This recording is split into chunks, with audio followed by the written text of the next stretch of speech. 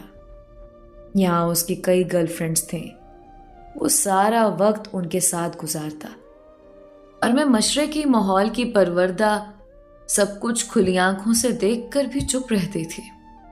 ان حالات میں کیا کوئی لڑکی خوش رہ سکتی ہے؟ مجھے عاصم کے ساتھ زندگی گزارنے پر کوئی خوشی نہ ملی۔ میں بے حد ناخوش رہنے لگی۔ یوں ایک دن جب دل بہت افسردہ اور گھٹا ہوا تھا، میں نے اکرام کو فون کر دیا، کیونکہ اس نے مجھے شادی میں موبائل تحفے میں بھیجا تھا۔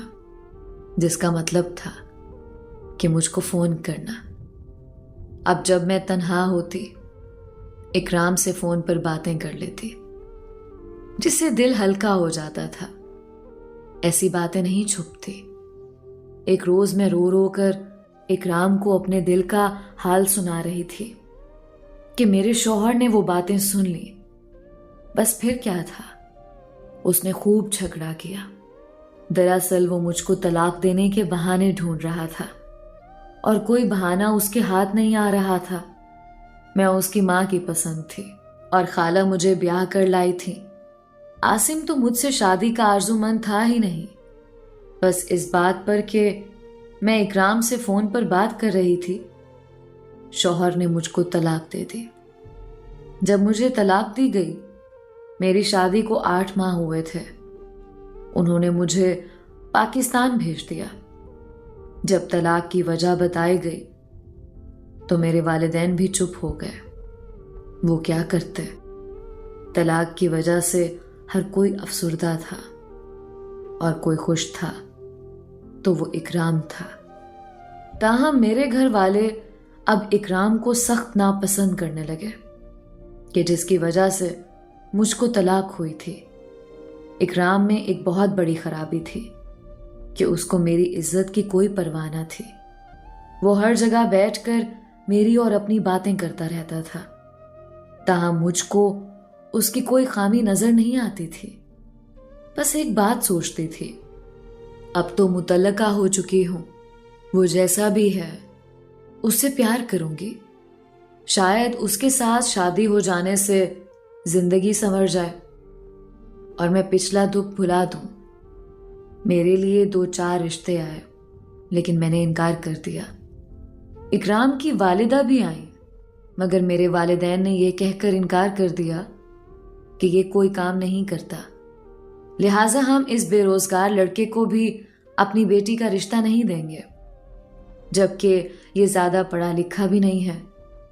اکرام اور میں کبھی کبھی ملتے تھے۔ ان کے گھر کی چھت سے ہمارے مکان کی چھت بالکل جڑی ہوئی تھی، لہٰذا جب سب سو جاتے ہم دونوں اپنی اپنی چھت پر چلے جاتے اور باتیں کرتے۔ میں کہتی تھی، اکرام مجھے نہیں لگتا کبھی ہمارے گھر والے مانیں گے، وہ ہرگز میری تم سے شادی نہ کریں گے، تمہاری وجہ سے میری طلاق ہوئی ہے۔ تب وہ کہتا، بانو تو پھر ایسا کرو، ہم گھر سے نکل کر شادی کر لیتے ہیں۔ بالآخر والدین نے اکرام کے گھر سے دوری کی، اس کی خاطر وہ گھر بیچ دیا اور ہم لوگ یہاں آ گئے ہیں۔ سارا دن بانو ہمارے گھر رہتی تھی، وہ مجھ کو اپنی ساری باتیں بتاتی۔ بانو کا ایک کزن پنڈی میں رہتا تھا جس کا نام ارسلان تھا، وہ بھی ان کے گاؤں کا تھا، لیکن بعد میں وہ شہر آ گیا۔ ارسلان کافی خوبصورت اور بانو سے عمر میں 5 برس چھوٹا تھا، تاہم دونوں کزن آپس میں خوب گھل مل گئے اور ان کی دوستی ہو گئی۔ ارسلان چونکہ اکرام کا بھی دوست تھا، لہٰذا وہ بانو کے بارے میں سب کچھ جانتا تھا۔ وہ ہمیشہ اس کو یہی ہدایت کرتا تھا کہ بے شک تم مطلقہ ہو اور افسردہ بھی رہتی ہو، تاہم عقل سے کام لینا اور کوئی غلط قدم مت اٹھانا۔ جو بھی قدم اٹھاؤ اپنے والدین کی رضامندی اور مرضی سے اٹھانا۔ ارسلان کا یہ اخلاص دوستی کے اور محبت کے جذبے میں تبدیل ہو گیا، مگر وہ اس سے 5 برس بڑی تھی، اس لیے ارسلان نے اس جذبے کو دل میں دبا لیا اور اس کے سامنے اظہار کی جرت نہ کر سکا۔ ایک دن ارسلان ہمارے گھر بھی آیا، تب اس نے مجھے بتا دیا کہ وہ بانو کو پسند کرتا ہے، مگر تاکید کی کہ یہ بات بانو کو نہ بتانا۔ تبھی میں نے سوچا کہ یہ کیسا بزدل ہے، پیار بھی کرتا ہے اور بانو پر ظاہر بھی نہیں کرنا چاہتا۔ کیسی عجیب سوچ تھی اس کی۔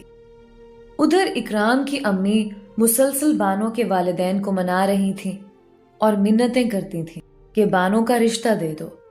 جب وہ نہیں مانے تو اکرام مایوس ہو گیا اور اس نے بانو کو اکسایا کہ تم میرے ساتھ نکل چلو، ہم کورٹ میرج کر لیں گے۔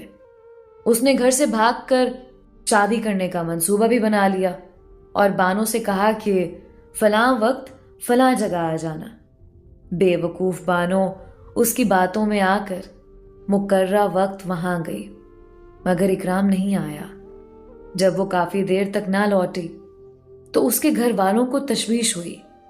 انہوں نے سن گن لی تو اکرام کے ایک دوست نے راز فاش کر دیا اور بتایا کہ بانو ریلوے اسٹیشن گئی ہے۔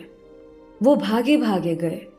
شکر ہے کہ وہ کسی گاڑی میں سوار نہ ہوئی تھی۔ وہ خواتین کی انتظار گاہ میں بیٹھی مل گئی۔ بھائی اس کو پکڑ کر لے آئے۔ باپ نے گھر میں 4 دن بند رکھا کہ بھائی اس کو مار نہ دیں۔ بھائیوں کا ارادہ اس کو مار ڈالنے کا ہی تھا۔ آخری بار وہ مجھ سے اس وقت ملی جب وہ گھر سے جا رہی تھی، مگر اس نے مجھے بھی نہ بتایا تھا کہ کہاں جا رہی ہے، کیونکہ اس کو تو جانے کی جلدی تھی۔ بہرحال بھائیوں کا غصہ ٹھنڈا نہ ہوا اور موقع ملتے ہی انہوں نے بانو کو مارنا چاہا۔ پستول کی 2 گولیاں اس کی ٹانگوں پر لگیں اور وہ موت و زیست کی کشمکش میں مبتلا ہو گئی۔ والدین اس کو ہسپتال لے گئے۔ جب ہم کو پتہ چلا ہم سب بھی کافی پریشان ہوئے۔ میں نے اس کے لیے بہت دعائیں کی۔ دعا قبول ہوئی۔ بانو کو ہوش آ گیا اور ڈاکٹروں نے اس کی زندگی بچا لی، لیکن اب وہ بہت شرمندہ تھی۔ اپنے گھر والوں سے کسی سے آنکھ نہ مل سکتی تھی۔ تاہم اس نے ہوش میں آ کر پولیس والوں کو یہ بیان دیا کہ مجھے اکرام نے مارا ہے، کیونکہ وہ اب اس سے نفرت کرنے لگی تھی۔ تب اکرام کہیں بھاگ گیا اور روپوش ہو گیا۔ بعد میں وہ واپس آ گیا، کیونکہ سارا محلہ جانتا تھا کہ اس لڑکی کو اس کے بھائی نے مارا تھا۔ اب بانو تنہا ہو گئی۔ وہ جو پہلے میری غم گسار تھی، اس کو میری غم گساری کی ضرورت تھی۔ میں گھر والوں کے خوف کی وجہ سے زیادہ اس کے پاس نہیں جا سکتی تھی۔ اکرام نے بے وفائی کی۔ گھر والے بھی اس سے نفرت آمیز باتیں کرنے لگے۔ وہ بہت زیادہ ڈپریشن کا شکار ہو گئی۔ ایسے میں ارسلان کے والدین آ گئے اور کہا کہ ہم اپنے بیٹے کے لیے آپ کی بیٹی کا رشتہ لینا چاہتے ہیں۔ سبھی حیران رہ گئے کہ ایک گھر سے بھاگی ہوئی متعلقہ اور مضروب لڑکی سے ارسلان، جو کہ عمر میں بھی چھوٹا تھا، اپنے سے زیادہ عمر کی خاتون کو اپنانا چاہتا تھا۔ آخر کیوں؟ کیا محض ہمدردی کی وجہ سے، یا واقعی اس کو بانو سے محبت تھی؟ ارسلان نے بہت یقین دلایا، مگر بانو نے یہی سوچا کہ یہ نادانی کر رہا ہے، کیونکہ مجھ سے عمر میں چھوٹا ہے، اس کو زندگی کا اتنا پتہ نہیں۔ اس نے انکار کر دیا۔ تاہم بانو کے والدین نے اس رشتے پر ہاں کر دی۔ ارسلان بہت خوش تھا۔ کہتا تھا کہ میں بانو کو اتنا خوش رکھوں گا کہ وہ ماضی کے سارے دکھ بھلا دے گی۔ شادی کی تیاریاں ہونے لگی تھیں کہ کچھ دن بعد ہی سب کچھ الٹ ہو گیا۔ انگلینڈ سے بانو کی خالہ آ گئی اور کہنے لگیں کہ ہم اپنی بہو کو لینے آئے ہیں، کہ عاصم نے طلاق 1 بار دی تھی، 3 بار نہیں دی تھی۔ بہرحال پھر نکاح ہو گیا اور بانو کے گھر والوں نے یہی سوچا کہ اپنے گھر چلی جائے تو اچھا ہے۔ لڑکی پر 1 بار گھر سے بھاگی ہوئی کا لیبل لگ جائے تو لڑکی کے اس جرم کو کوئی معاف نہیں کرتا۔ بانو کو واپس بھیجنے کی تیاریاں ہونے لگیں تو وہ کافی پریشان تھی۔ ارسلان بھی بے حد افسردہ تھا۔ وہ میرے گھر آئے تو کہنے لگی میں اپنے سے زیادہ ارسلان کے لیے دکھی ہوں، کیونکہ وہ بے حد پریشان ہے۔ کہتا ہے تم مجھ سے کتنی دور چلی جاؤ گی۔ اے کاش تمہاری خالہ نہ آتی اور ہماری شادی ہو جاتی۔ بانو کے جانے سے پہلے ارسلان نے اس کو موبائل لا کر دیا کہ مجھ سے کبھی کبھی باتیں کر لیا کرنا، لیکن بانو نے یہ کہہ کر قبول نہیں کیا کہ موبائل ایک ایسا تحفہ ہے جس سے اکثر لڑکیوں کی زندگی برباد ہو جاتی ہے۔ بس اگر کسی لڑکی سے سچا پیار ہے تو اس کی عزت بھی بہت عزیز ہونی چاہیے کہ وہ آپ کی وجہ سے معاشرے میں بدنام نہ ہو۔ بانو چلی گئی اور میں آج بھی سوچتی ہوں کہ اس کا غم مجھ سے بڑا تھا، لیکن وہ مجھ سے زیادہ حوصلے والی تھی۔ دعا کرتی ہوں میری دوست بانو جہاں بھی ہو خوش ہو۔